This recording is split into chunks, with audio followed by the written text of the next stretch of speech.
ایک اللہ والے کہتے ہیں کہ میں نماز جمعہ یا ظہر پڑھنے کے لیے مسجد گیا، اللہ کی شان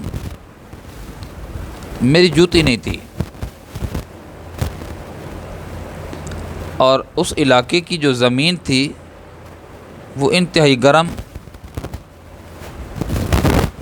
بعض دفعہ جیسے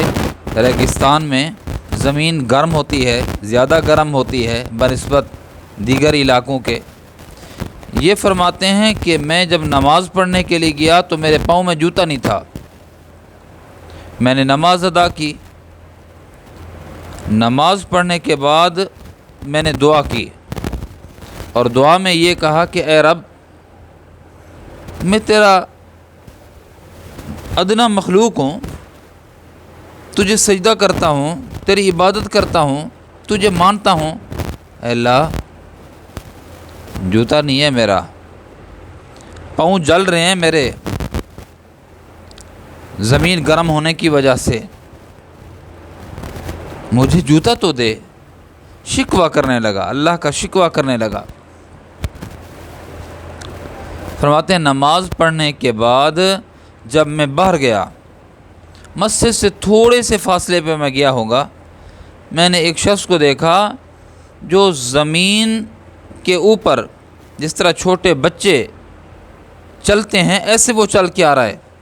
میں جب اس کے قریب گیا تو میں نے دیکھا کہ اس کے پاؤں ہی نہیں ہیں۔ واپس پلٹا، جہاں جس جگہ پر بیٹھ کر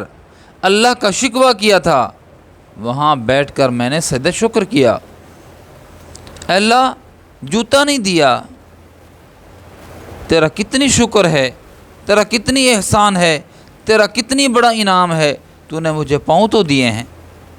میں ان قدموں اور پاؤں کے ساتھ، ان ٹانگوں کے ساتھ اپنا سفر تو طے کر سکتا ہوں،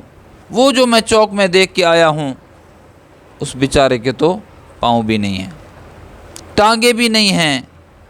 ٹانگیں اکٹھی کی ہوئی ہیں، بچہ جس طرح چلتا ہے، اٹھ کر نہ چلنے والا بچہ، ویسے وہ چل رہا تھا۔ شکوہ بے ناشکری کب پیدا ہوتی ہے، شکوہ کب پیدا ہوتا ہے؟ جب ہم اپنے سے اعلیٰ کو دیکھتے ہیں، اپنے سے بڑھیا کو دیکھتے ہیں، اپنے سے اوپر والے کو دیکھتے ہیں۔ اللہ والے تو یہی فرماتے ہیں نا کہ شکر کا جذبہ کا علاج یہی ہے کہ اپنے سے اعلیٰ کو نہیں دیکھنا چاہیے، اچھی پوزیشن والے کو نہیں دیکھنا چاہیے، اپنے سے اوپر والے کو نہیں دیکھنا چاہیے، بلکہ اپنے سے ادنا شخص کو دیکھنا چاہیے، اس شخص کو دیکھنا چاہیے کہ جو ہم سے حیثیت میں کم ہے۔ اے اللہ تو نے مجھے پاؤں دیے ہیں، جوتا نہیں دیا، یہ تیرا تھوڑا احسان ہے کہ میں اپنے پاؤں کے ذریعے سے چل پھر سکتا ہوں۔ میرے عزیزو، شکوہ نہ کریں، شکر ادا کریں، ہر حالت میں اپنے سے ادنا کو دیکھیں گے تو انشاءاللہ ضرور اللہ رب العزت سے شکوہ نہیں ہوگا، اللہ رب العزت کے سامنے اللہ کا شکر ادا کریں گے۔